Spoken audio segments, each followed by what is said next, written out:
10 साल में press conference प्रधानमंत्री ने कितनी करी वो बताइए। और आप कांग्रेस उसका ने तो इससे क्या 54-55 संबंध है? साल ही शासन किया है, 77 साल नहीं किया, जिसमें अरे यार, 7 साल अटल जी के और 10 साल मोदी जी ये के, तो आप 18वां गिनवाते साल हो रहते गया हैं। मेरा इन्होंने। सवाल ये गवाही दे रहा है इसका कबूलनामा आपने नवभारत पर सुना।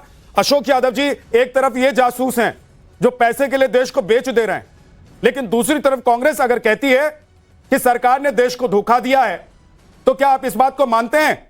अगर कह के पाकिस्तान को मारा है तो क्या देश को धोखा देना है ये? देखिए विद्या जी, जब तक देश वार में था, पूरी इंडिया गठबंधन, सारे लोग, पक्ष विपक्ष सभी लोग सेना और सरकार के साथ कंधे से कंधे मिलाकर खड़े थे। आफ्टर सीज फायर जब बहुत सारे सवाल उत्पन्न होने लगे तो लोकतंत्र में सवाल उठाना जायज है, तभी लोकतांत्रिक व्यवस्था बनी रहती है। सवाल तब से उठना शुरू हो गए जब सर्वदलीय बैठक के साथ माननीय मोदी जी ने युद्ध की शुरुआत की, और युद्ध की अंत किसने किया? सीज फायर किसने किया? ट्रंप ने किया। तो ये हमारे 140 करोड़ जनता और हमारे देश के ऊपर एक तरह से उसकी संप्रभुता पर हमला हुआ, और मोदी सरकार के पास हिम्मत नहीं थी कि ट्रंप की बात को काट देते। अशोक जी, मैं ये पूछ रहा हूं कि हम देखिए अब दूसरी तरफ ले जा रहे हैं, अब सारी बात कहिए, आप विपक्ष में बैठे हुए हैं, आपको सवाल उठाने का पूरा हक है, लेकिन मैं पूछ रहा हूं कि क्या पाकिस्तान के खिलाफ ऑपरेशन देश से धोखा है या गद्दारी है?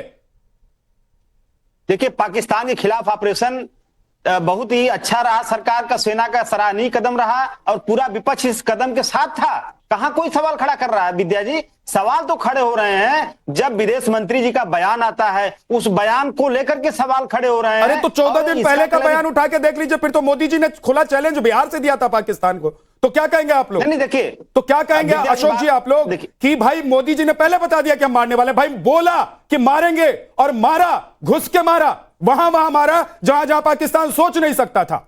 बिल्कुल बिल्कुल। देखिए, हम लोग सरकार के साथ, सेना के साथ इस मुद्दे पर खड़े थे, और लगातार जब भी ऐसा मौका आएगा विद्या जी, पूरा विपक्ष खड़ा रहेगा। लेकिन जब विदेश मंत्री जी का बयान आता है कि जिन जिन जगहों पे हमें स्ट्राइक करनी थी, उन जगहों का हमने पहले से पाकिस्तान को इंटीमेट कर दिया था, इस बात को पीआईबी तो बता रहा है, लेकिन जो मिनिस्ट्री ऑफ एक्सटर्नल अफेयर्स या फॉरेन मिनिस्टर इस बात को क्लेरिफाई करते कि ये सवाल खड़ा क्यों हो रहा है और इसकी हकीकत ठीक है, शिवम जवाब देना चाहते हैं। शिवम, उसके बाद सुशांत जी के पास जाऊंगा मैं।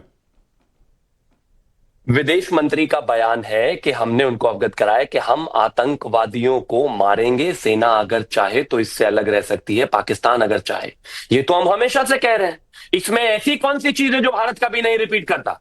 हम कहते हैं कि आतंकवाद और आतंकवादी कहीं पर भी होगा हम उसको मारेंगे। और मेरे देश के प्रधानमंत्री ने तो बिहार में खड़े होकर ये तक भी कहा था कि इस बार जो उनको समर्थन करता है, सपोर्ट करता है, will track them, trace them and kill them. खत्म कहानी। से दिक्कत क्या है भाई? आप आतंकवादियों की तरफ से बैटिंग करने की क्या आवश्यकता है? देश का स्टैंड हमेशा से क्लियर है कि भाई हम आतंकवाद के खिलाफ हैं, सिविलियंस के खिलाफ नहीं है, और हम आतंकवादियों को ढूंढ ढूंढ कर मारेंगे, और हमने मारा।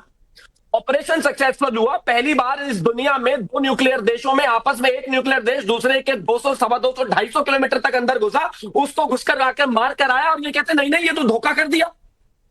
इतना क्यों पाकिस्तान की तरफ से बैटिंग करनी है आपको? इसमें कौन सी चीज आपत्तिजनक है? कौन सी भाषा भारत नहीं बोलता 2014 के बाद से? ठीक है, हम तो सुशांत जी, युद्ध के वक्त में विपक्ष का कहना है कि वो सरकार के साथ और देश के साथ, सेना के साथ खड़ा था, तो क्या युद्ध खत्म हो गया तो बोलेंगे कि धोखा किया सेना ने और सरकार ने? क्या सेना और सरकार ने धोखा किया है? अगर आप सरकार को सवाल उठा रहे हैं तो क्या आप सेना पर सवाल नहीं उठा रहे हैं? यार देखो, ऐसे है, हम बहुत सारी चीजें गड़बड़ कर देते हैं। भारत जैसे एक लोकतांत्रिक देश में सवाल उठाना अनिवार्य है और उठाने चाहिए। अगर विपक्ष सवाल नहीं उठाएगा तो अपना काम नहीं कर रहा, पहली बात। दूसरी चीज ये, सवाल सिर्फ सरकार से ही नहीं पूछे जा सकते। भारत जैसे देश में यहां पर कोई सेना का तानाशाह नहीं बैठा हुआ, यहां पर एक लोकतांत्रिक प्रणाली है, तो सेना से भी सवाल पूछे जाते हैं। उसके कई फोरम होते हैं। आप वैसे नहीं पूछ सकते कि प्रेस कॉन्फ्रेंस में आप सेना से सवाल पूछ रहे हो। पार्लियामेंट की कमिटीज होती हैं और बहुत सारे फोरम्स होते हैं। सेना की बिल्कुल जवाबदेही है, और राजनीतिक दलों का अधिकार है सेना से भी सवाल पूछने का। सेना कोई ऐसी चीज नहीं है कि उससे सवाल नहीं पूछा जा सकता। तीसरी चीज ये कि अगर भारत किसी के साथ जंग करता है तो वो सेना नहीं जंग करती, वो सरकार जंग करती है। सेना सरकार का एक इंस्ट्रूमेंट है। ठीक है, और सेना की तैयारी सरकार करवाती है ताकि सेना तैयार होकर जंग कर सके, युद्ध कर सके। तो ये कहना कि जी वो तो सेना लड़ रही थी, सरकार थोड़ी ना लड़ रही थी, अगर सरकार का आदेश ना होता तो सेना लड़ती क्या, सेना जाती क्या वहां पर जो भी प्रहार किया। तीन चीज। चौथी चीज ये कि देखिए, एक लोगों को थोड़ा, और मैं तो, मेरा आग्रह है राजनेताओं से, खासतौर आपके पैनल पे भी बैठे हुए हैं, कि थोड़ा सा अध्ययन कर लें कि आजकल के माहौल में मैसेजिंग किस तरीके से होती है। और मैं उसका एक उदाहरण देता हूं। 1998 में अमेरिका ने अफगानिस्तान के ऊपर कुछ मिसाइल्स लॉन्च किए ओसामा बिन लादेन के कैंप के ऊपर।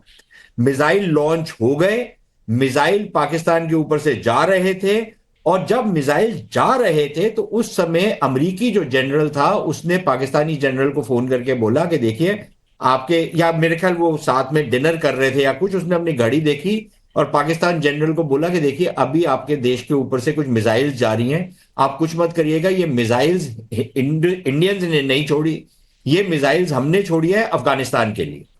इस तरीके का संदेश होता है। इस पर्टिकुलर केस में मेरे हिसाब से तो बहुत स्पष्ट था जो विदेश मंत्री जी ने कहा। उन्होंने कहा कि ऑपरेशन के शुरुआत में, उसका मतलब यह नहीं है कि ऑपरेशन शुरू होने से पहले हमने इनको इत्तलात दे दी थी कि हम कहां कहां पर मारेंगे, ये बात नहीं हुई।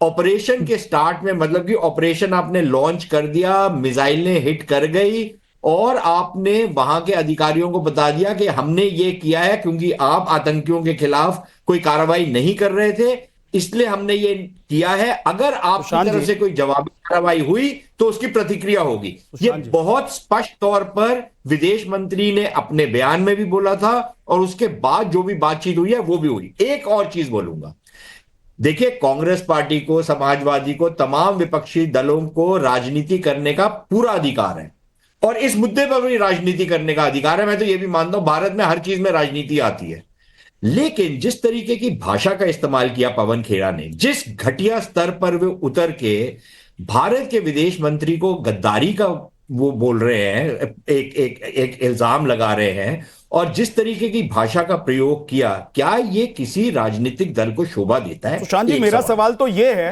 कि क्या, दूसरी चीज ये जी एक मिनट जी, एक मिनट, दूसरी चीज जरा पवन खेड़ा साहब को थोड़ी सी अकल करनी चाहिए कि एक तो जो भाषा वो इस्तेमाल करते हैं, जिस तरीके के वो आरोप लगाते हैं, मतलब कि कोई सभ्य देश में इस तरीके की कभी कोई बात कर सकता है क्या? भाई कोई बिना सोचा समझे जो मुंह में आता है वो बकबक कर देते हैं क्या? ऐसे बात की जाती है क्या? आप इतने सेंसिटिव मुद्दों के ऊपर भाई सवाल उठाइए, आप पहलगाम के ऊपर भी उठाइए और मैं खुद उठाता हूं कि भाई उसकी जरूर एक उसकी इंक्वायरी होनी चाहिए। कहां पर सिक्योरिटी लैप्स हुआ, क्यों हुआ सिक्योरिटी लैप्स, हम सिक्योरिटी को बेहतर कैसे कर सकते हैं, इसमें जरूर बातचीत होनी चाहिए। क्यों नहीं होनी चाहिए? इस पर कोई सवाल नहीं खड़ा करता है। और इस पर अगर विपक्ष की तरफ से सुशांत जी सवाल पूछा जाता है तो कोई कहता नहीं है कि विपक्ष गलत पूछ रहा है या जो भी सवाल कर रहा है वो सही कर रहा है। अगर सिक्योरिटी लैप्स कहीं हुआ है तो उसकी जांच होनी चाहिए। लेकिन शैलेंद्र सर, मैं ये कह रहा हूं कि आप पहले कहेंगे कि हम सेना और भारत सरकार के साथ खड़े हैं किसी जंग या किसी ऑपरेशन में, लेकिन बाद में आप उसमें राजनीति ढूंढेंगे, तो क्या ये आप अपना फायदा देख रहे हैं कि देश का फायदा देख रहे हैं? पहली बात, मैं सभी लोगों को रिक्वेस्ट करूंगा कि आप बड़ी रिस्पॉन्सिबल स्टेटमेंट्स दें, क्योंकि आपकी स्टेटमेंट्स जो हैं वो कोट करी जाती हैं। आज